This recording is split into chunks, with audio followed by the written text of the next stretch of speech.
Okay, so just like want to share with you guys, so I built a new quadcopter, and this is not it. This is the old one.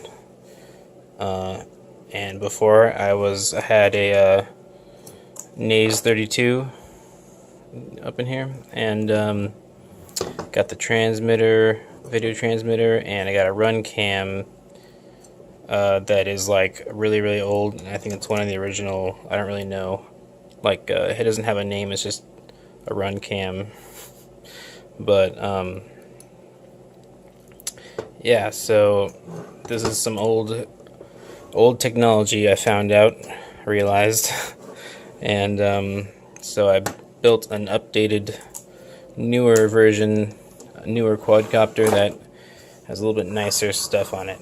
So in here I got a got the Eagle 2 Pro camera, and I got a Matek F405 standard board with the VTX hub up in there, and I got that's got Betaflight.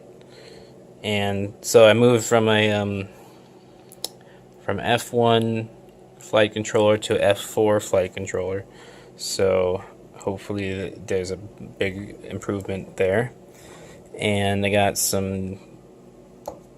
these guys, DYS ARIA 35 amp ESCs. Got the same, this is the same cloverleaf antenna that I was running before, but I also have a RXSR, I think that's what it's called, receiver in there. Yeah, I 3D printed this mount for it. Got on a little bit of foam so it's not like too rigid and stuff. Yeah, and I got these guys. These supposedly are some really fast motors. These are 2600 kV, whatever they're called. You recognize them though, so whatever. Yeah, and 3D printed this battery skid for my. This is a huge battery that's like ridiculously big, but I have this other one. This is like probably my go-to. I have this battery in to get kind of warmed up flying, and then I got this one, so you know, probably go a little bit faster. It's more lightweight.